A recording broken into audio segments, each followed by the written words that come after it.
દેશની મહિલા કરતી સૌની રક્ષા.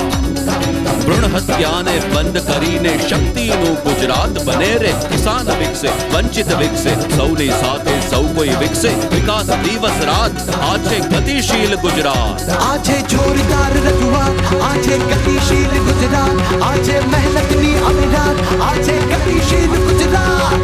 વીજળી સૂર્ય કિરણથી જબકે જળની રેલમ છેલ છે સગળે. રસ્તા મકાન બંધો વિકસ્યા, ચેક ડેમ ને ખેત તલાવડી, રણને થંભાવીને ઊભા.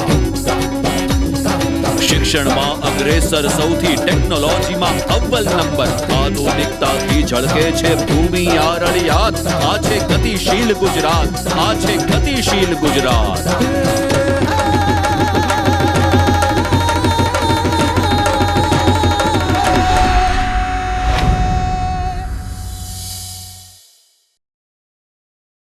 નમસ્કાર દર્શક મિત્રો, અનેકવિધ સંભાવનાઓ અને વિશેષતાઓની ભૂમિ એટલે ગુર્જર ધરા. ગુજરાતે સાધેલા વિકાસમાં પણ તેની વિશેષતાનો પરિચય મળે છે. સર્વસમાવેશક વિકાસના લક્ષ્ય સાથે આગળ વધી રહેલા ગુજરાતમાં વિકાસના ફળ પ્રત્યેક નાગરિક સુધી, છેક છેવાડાના માનવી સુધી પહોંચે તેની પણ દરકાર રખાઈ રહી છે. હે કેવી કેવી વિપત્તિયું સહેવી પડે, રોજ રોજ ગરીબના રુદિયા રડે.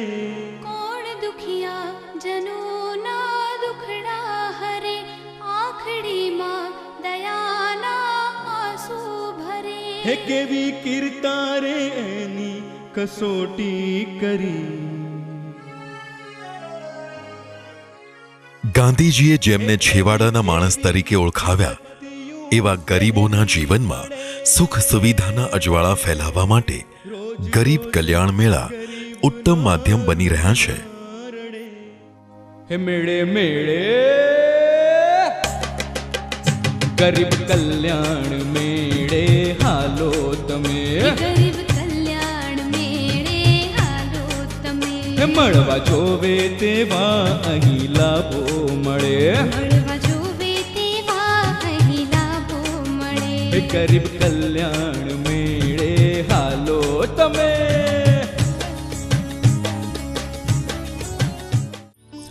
રાજ્યના મુખ્યમંત્રી શ્રીમતી આનંદીબેન પટેલે નવરચિત દેવભૂમિ દ્વારકા જિલ્લામાં ગરીબ કલ્યાણ મેળાની 7મી શૃંખલાનો પ્રારંભ કરાવ્યો હતો. મુખ્યમંત્રીશ્રીએ 1894 ગરીબ અને વંચિત લાભાર્થીઓને રૂપિયા 106.45 લાખના સાધન સહાય આ અવસરે અર્પણ કર્યા હતા.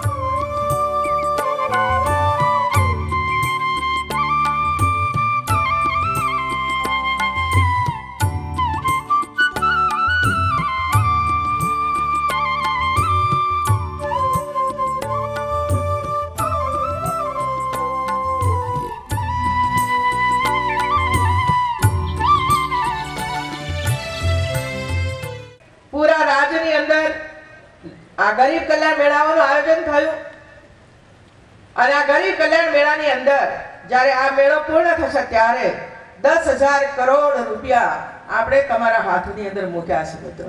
10,000 કરોડ રૂપિયાની સહાય ગુજરાતના ગરીબ અને મધ્યમ વર્ગના હાથમાં મૂકીશું મિત્રો. શ્રીમતી આનંદીબહેને આ પ્રસંગે દેવભૂમિ દ્વારકા જિલ્લામાં નંદઘરના લોકાર્પણ સાથે વિવિધ વિકાસ કાર્યોના ખાતમુહૂર્ત પણ સંપન્ન કર્યા હતા. ગરીબ કલ્યાણ મેળાનો હેતુ સ્પષ્ટ કરી મુખ્યમંત્રીશ્રીએ સ્વાવલંબનના માર્ગે વળવા અને પુરુષાર્થ કરવા લાભાર્થીઓને અનુરોધ કર્યો હતો. ક્યાં સુધી આપણે સરકારની સામે હાથ લંબાવ્યા કરીશું અને સરકાર ટુકડો ટુકડો નાખ્યા કરે? એવું આપણે નથી કરવું મિત્રો. કાયમી ઉકેલ શોધવો છે, કાયમી ઉકેલ શોધવો છે. અને આપણામાં બધું પડેલું છે, આપણામાં આવડત છે જ, પણ કોઈ હાથ પકડવા વાળું આવી જાય, હાથ પકડીને દોરી જાય અને એના હાથની અંદર જે કુશળતા છે, જે હુનર એને આવડે છે, એની અંદર રાજ્ય સરકાર થોડીક પણ સહાય કરી દે તો બહેનો ખુશીથી આગળ વધી શકે એમ છે જ. અને એટલે ગરીબ કલ્યાણના માધ્યમ દ્વારા અલગ અલગ ચીજ વસ્તુઓ આપીને સમાજના આવા ગરીબ પરિવારોને આગળ લઈ જવા માટેની આ કોશિશ આપણે સૌ સાથે મળીને કરી રહ્યા છીએ મિત્રો. તમને કઈનું કઈ આજે પ્રાપ્ત થવાનું છે મિત્રો. એ અગાઉ પણ 4 વર્ષ પહેલા 5 વર્ષ પહેલાથી પણ અનેક પરિવારોને આપણે આ બધું આપતા રહ્યા છે. અનેક બહેનો અનેક ભાઈઓએ પોતાના વ્યવસાયને વધાર્યો છે. રાજ્યમાં શાળા આરોગ્ય તપાસણી કાર્યક્રમની સફળતાનો ઉલ્લેખ કરી તેઓએ જણાવ્યું હતું કે એક નાનું બાળક જે 5મા ધોરણની અંદર અભ્યાસ કરતું હોય અને હૃદયનું ઓપરેશન કરવું પડે અને એમાં 2-2.5 લાખ રૂપિયા જેટલો ખર્ચ થાય ત્યારે કોઈ પણ ગરીબ પરિવાર આટલો મોટો ખર્ચ ન કરી શકે. અને જ્યારે આટલો મોટો ખર્ચ ન કરી શકે ત્યારે જ્યારે આપણા મુખ્યમંત્રી અહીં હતા અને આજે દેશના વડાપ્રધાન બન્યા છે નરેન્દ્રભાઈ મોદી, એમના દ્વારા યોજના અમલમાં મુકાઈ હતી શાળા આરોગ્ય કાર્યક્રમ. અને એમાં જે કોઈ બાળકને કેન્સર થયું હોય, કિડની ખરાબ થઈ હોય અથવા તો હાર્ટનું ઓપરેશન કરવાની આવશ્યકતા હોય ત્યારે વિના મૂલ્યે 1 પણ રૂપિયાનો ખર્ચ લીધા વગર આવા તમામ બાળકોનો ઓપરેશનનો ખર્ચ એ રાજ્ય સરકાર ભોગવશે. આવો એક મહત્વપૂર્ણ નિર્ણય આપણે લીધો હતો અને આજે દર વર્ષે લગભગ 10,000 કરતા વધારે બાળકોના ઓપરેશન કરી અને એમની જિંદગી બચાવવાનું કામ આપણી આ સરકાર કરી રહી છે મિત્રો. મુખ્યમંત્રીશ્રીએ ઉમેર્યું હતું કે લોક સંવાદ સેતુ કાર્યક્રમ લોકોની મુશ્કેલીઓના નિરાકરણ માટેનું સચોટ માધ્યમ બન્યો છે. મને યાદ છે કે હું મહેસૂલ મંત્રી, શિક્ષણ મંત્રી, આવા અનેક વિભાગો સંભાળતા મનમાં એક વખતે વિચાર આવે કે શું કામ દ્વારકાથી કોઈને પોતાનો નાનો મોટો પ્રશ્ન લઈને ગાંધીનગરના દરવાજા ખટખટાવવા પડે? શું કામ જિલ્લા પંચાયતની ઓફિસે જવું પડે? શું કામ તાલુકા પંચાયતે જવું પડે? ઘર આંગણે એને બધી જ બાબતો પ્રાપ્ત થઈ જવી જોઈએ. અને એટલા માટે એક નાનો પ્રયોગ શરૂ કર્યો, લોક સંવાદ સેતુ, કે અમે સ્વયં તાલુકા મથક સુધી પહોંચીશું. અમારા અધિકારીઓ તાલુકા મથક સુધી આવશે. તમે તમારા પ્રશ્નો અમારી સામે લાવો. કોઈ નીતિ વિષયક નિર્ણય તો તાત્કાલિક નહીં થઈ શકે, પરંતુ 7/12માં કોઈનું નામ બદલાયું છે, ક્યાંક ક્ષેત્રફળ બદલાયું છે, ક્યાંક નામ લખવાનું રહી ગયું છે અને એને કારણે ઓફિસોની અંદર જાઓ છો ત્યારે તાત્કાલિક એવા કામો થતા નથી. અને એટલા માટે આ પ્રયોગ લોક સમાજ સેતુનું આયોજન કર્યું. જમીનોના 7/12 તથા અન્ય ઉતારાનો પ્રશ્ન રાજ્ય સરકારે ઉકેલ્યો હોવાનું મુખ્યમંત્રીશ્રીએ જણાવ્યું હતું. આજે અહીં આપણે એક તલાટી અને ગામના સરપંચશ્રીને બોલાવ્યા. શા માટે બોલાવ્યા? તો 7/12ના ઉતારા અને 8 એ લેવા માટે તમારે પંચાયતની ઓફિસોમાં જવું પડે છે. અને એટલા માટે મહેસૂલ મંત્રી તરીકે દરેક કલેક્ટરોને સૂચના આપી હતી કે વર્ષમાં એક વાર નંબર 7 અને 8 ની કોપી અસલ એ દરેક ગામની અંદર તૈયાર થાય અને ગામે ગામ પહોંચે, ખેડૂતના હાથમાં પહોંચી જાય, જેથી કરીને નમૂનાઓ લેવા માટે આપણી ઓફિસ સુધી કોઈને ના આવવું પડે. એવો મહત્વપૂર્ણ નિર્ણય લેવાયો હતો. એના ભાગ સ્વરૂપે આજે એક આખા ગામને એના નંબર 7 અને 8 ના ઉતારા આજે આપણે આપી દીધા. અને આવતા દિવસોની અંદર પૂરા જિલ્લામાં દરેક તાલુકાના દરેક ગામમાં અને દરેક કિસાનને એ ઉતારો પ્રાપ્ત થઈ જશે, જેથી કરીને કોઈ પણ જગ્યાએ તમારે આ ઉતારા લેવા જવાની જરૂર નહીં પડે મિત્રો. દેવભૂમિ દ્વારકા જિલ્લાના વિકાસ કામો માટે વિશેષ ગ્રાન્ટ ફાળવ્યાનું તેઓએ જણાવ્યું હતું. આ મહત્વપૂર્ણ નિર્ણય આપણે કર્યો અને દેવભૂમિ દ્વારકા જિલ્લો નવો બનાવ્યો. અને હવે દેવભૂમિ દ્વારકા જ્યારે નાનો જિલ્લો બને છે ત્યારે એના વિકાસ માટે અલગથી ગ્રાન્ટ આવી ગઈ છે. અલગથી ગ્રાન્ટ મળી. પહેલા તમારે જામનગર જવાનું, જામનગરમાં તમે પહોંચો ત્યારે તમારા ભાગે જે ગ્રાન્ટ આવે એમાંથી આપણા વિકાસના કામો થતા હતા. પરંતુ હવે અલગથી જ્યારે ગ્રાન્ટો મળવાની શરૂઆત થઈ છે ત્યારે આ એકદમ છેવાડાનો દરિયા કાંઠે આવેલો અને જ્યાં દ્વારકાધીશ બિરાજમાન સ્વયં હોય એવા વિસ્તારોની અંદર સમાજના કામો અને ગામના કામો કરવા માટે આવી વિશેષ ગ્રાન્ટો મળે ત્યારે આપણા ગામો એકદમ વિકાસશીલ બનશે. ગંદકીને માંદગીનું મૂળ ગણાવી મુખ્યમંત્રીશ્રીએ સ્વચ્છતા અભિયાનમાં જોડાવા ઉપસ્થિતોને આહવાન કર્યું હતું. વડાપ્રધાન નરેન્દ્રભાઈ મોદીએ આ બધાને ખબર છે મિત્રો, અને અમે પણ વારંવાર કહીએ છીએ કે આપણા શહેરો કેટલા ગંદા છે, આપણા ગામડાઓ કેટલા ગંદા છે, આપણી શાળાઓ કેટલી ગંદી છે, આપણી કોલેજો કેટલી ગંદી છે. બહેનો ભાઈઓ, ઘર ગમે તેટલું ચોખ્ખું રાખીએ, ઘર ગમે તેટલું ચોખ્ખું રાખીએ, દિવસમાં 2 વાર પોતા કરતા હોઈએ, પરંતુ બહાર ગંદકી હોય તો એ બધું રોગનું મૂળ છે. અને ગંદકીમાં જ માંદગી રહેલી છે, ગંદકીમાં જ માંદગી રહેલી છે મિત્રો. અને એટલા માટે આપણા વડાપ્રધાને દેશની 125 કરોડની પ્રજાને એક અપીલ કરી છે. અપીલ શું કરી છે કે આપણે આપણા શહેરને, આપણા રાજ્યને, આપણી ગલી મહોલ્લાને, આપણા મંદિરોને, આપણી શાળાઓને, આપણી કોલેજ યુનિવર્સિટીઓને ચોખ્ખી રાખીએ. કોઈ પણ કામ નાનું કે મોટું નથી એમ કહી મુખ્યમંત્રીશ્રીએ મહાત્મા ગાંધીના જીવનનું પ્રેરક ઉદાહરણ આપ્યું હતું. એવા જ એક ભાઈ આવે આશ્રમમાં, અને આશ્રમમાં આવીને ગાંધીજીની જોડે ઊભા રહે અને પછી ગાંધીજીને એમ કહે કે તમારી આ સ્વતંત્રતાની લડાઈમાં, ચળવળમાં મારે ભાગ લેવો છે, તમે મને કંઈ કામ સોંપો, હું શું કામ કરી શકું આંદોલનમાં. ત્યારે ગાંધીજીએ એમને એમ કહ્યું કે તમારે આંદોલનમાં ભાગ લેવો છે કે હા. ગાંધીજી કે પેલી થાળી લાવો અને આ મગ પડ્યા છે એ થાળીમાં લો, અને હું જેમ મગ સાફ કરું છું એમ તમે મારી જોડે બેસીને મગ સાફ કરવા માંડો. એટલે એ એકદમ આમ છોબીલા પડી ગયા કે હું મગ સાફ કરું. એટલે ગાંધીજી એમને એમ કહ્યું કે સ્વતંત્રતાનું આંદોલન એ આ જ સ્વતંત્રતાનું આંદોલન છે, તમારું કામ તમારી જાતે કરી લો, એ સ્વતંત્રતા છે. કામ નાનું હોય કે કામ મોટું હોય, એ કરવામાં કોઈને શરમ ના આવવી જોઈએ.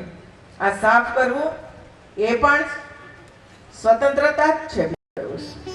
મહિલા અને બાળ કલ્યાણ રાજ્યમંત્રી શ્રીમતી વસુબેન ત્રિવેદીએ પ્રાસંગિક ઉદ્બોધન કર્યું હતું. મુખ્યમંત્રીશ્રીને ₹1.52 લાખની રકમના ચેક કન્યા કેળવણી માટે અર્પણ કરાયા હતા.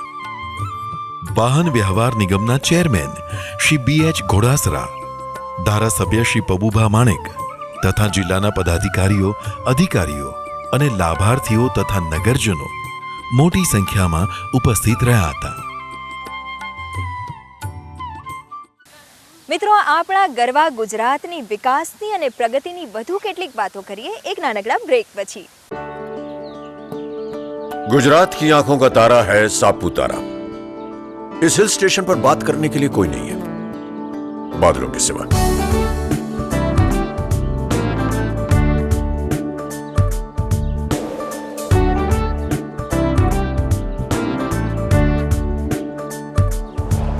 हम और आप तो यहां चंद दिन बिताएंगे. सुना है कि भगवान राम ने तो यहां पूरे 14 वर्ष बिताए थे. शबरी के पेड़ भी यहीं खाए थे. यहां के असली मालिक ये हैं. इनकी वारली पेंटिंग, इनका संगीत, इनका नागली का रोटला, बांस का अचार.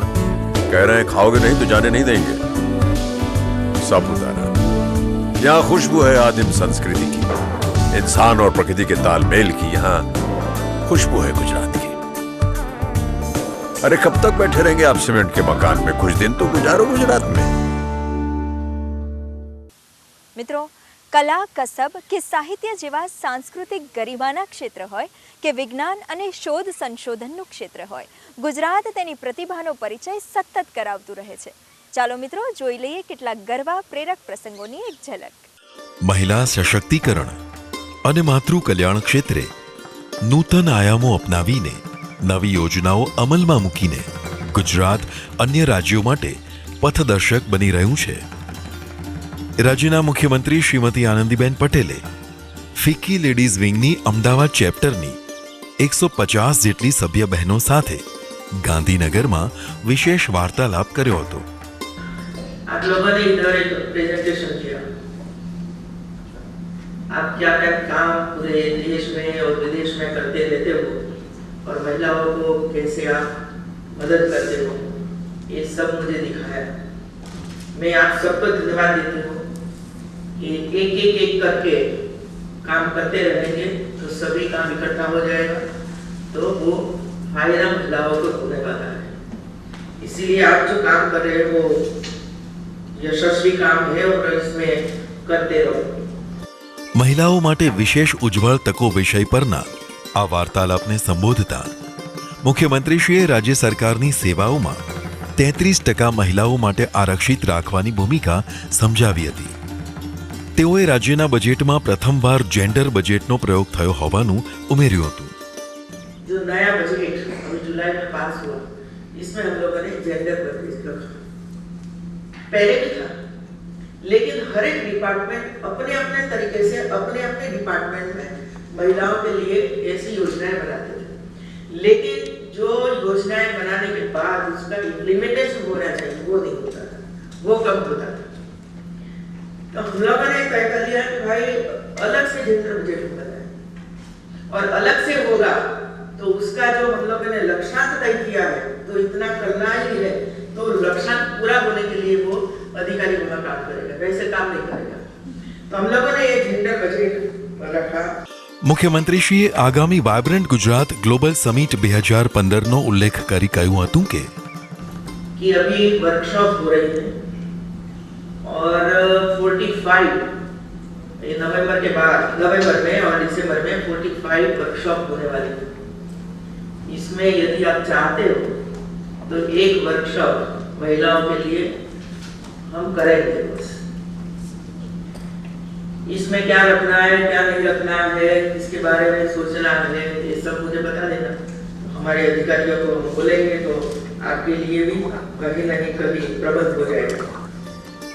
ઉચ્ચ અભ્યાસ માટે મહિલાઓને આપવામાં આવતી સહાયની વાત કરતા મુખ્યમંત્રીશ્રીએ જણાવ્યું હતું કે ये जेंडर बजट में हम लोगों ने सोच लिया कि यूपीएससी की जो एग्जाम होती है इसमें प्रीलिम परीक्षा लड़की पास कर दे और बाद में सेकंड और थर्ड एग्जाम जो देने के लिए तैयार है तो उसको 90,000 रुपया हम उनको नगद दे देंगे.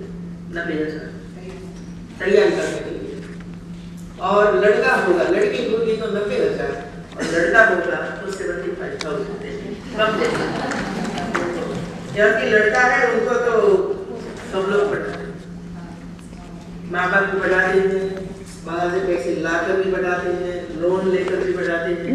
लेकिन लड़की की सोच ऐसी रहती है हमारी कि लड़की को पढ़ाएंगे और उसका ब्याह हो जाएगा तो पढ़ी लिखी लड़की कमाती लड़की सामने कर जाएगी, उसको मिल जाएगा, हमें क्या फायदा होगा. ऐसी हमारी सोच रहती है. મુખ્યમંત્રીશ્રીએ કહ્યું હતું કે મહિલાઓના નામે સંપત્તિની ખરીદીને પ્રોત્સાહન રાજ્ય સરકારે આપ્યું છે. 3-4 साल पहले हम लोगों ने तय किया कि गुजरात में कोई परिवार महिला के नाम से संपत्ति लेता है, मतलब कोई लैंड लेता है या कोई छोटा मोटा कारखाना खड़ा करता है या कोई कुछ लेता है महिला के नाम से, तो उसके लिए रजिस्ट्रेशन करवाना पड़ता है. तो महिला के नाम से यदि परिवार ये कोई भी संपत्ति लेता है तो राज्य सरकार उसका रजिस्ट्रेशन फी माफ करेगा.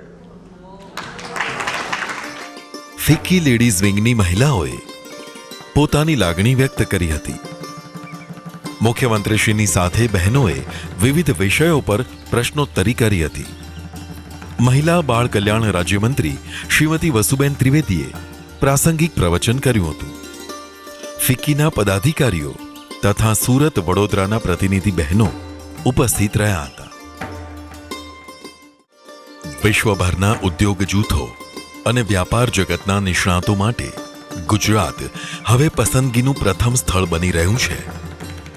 મુખ્યમંત્રી શ્રીમતી આનંદીબેન પટેલે ભરૂચ જિલ્લાના દહેજમાં ₹1000 કરોડના ખર્ચે 23.44 હેક્ટર વિસ્તારમાં પથરાયેલા BASF કેમિકલ કંપનીના પ્લાન્ટનું તાજેતરમાં ઉદ્ઘાટન કર્યું હતું. It gives me great pride to address you all when world's largest chemical company BASF expands its footprint in the state of Gujarat, and it's a privilege to inaugurate its plant at Dahej today. મુખ્યમંત્રીશ્રીએ 2 વર્ષના ટૂંકા ગાળામાં plant કાર્યરત કરવા માટે કંપનીના અધિકારીઓને અભિનંદન આપ્યા હતા. BASF demonstrated its firm commitment to grow and invest in India at the Vibrant Gujarat Summit in January 2013. Within just 2 years from signing the MOU with the state government of Gujarat, the site at Dahej is now ready for production. I congratulate BASF for this speedy implementation. BASFનું આ એકમ 300 ઉપરાંત સ્થાનિક યુવાધનને રોજગાર આપશે. મુખ્યમંત્રી સ્વચ્છતા નિધિમાં વિવિધ કંપનીઓએ મુખ્યમંત્રીશ્રીને ચેક અર્પણ કર્યા હતા.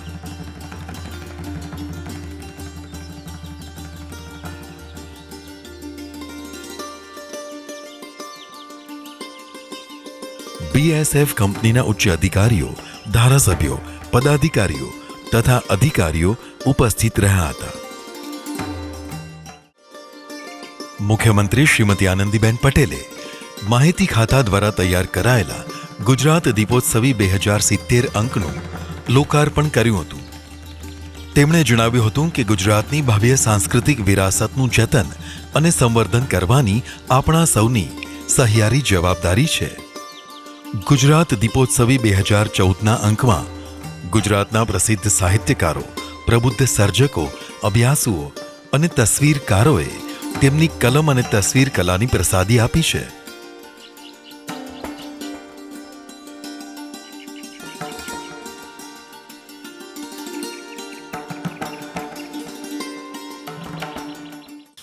મિત્રો, ગુજરાતની અને ગુજરાતીપણાના ગૌરવની, ગુજરાતની પ્રગતિની અને આગવા અભિગમોની અવનવી વાતો સાથે ફરી મળીશું આવતા સપ્તાહે. આવજો.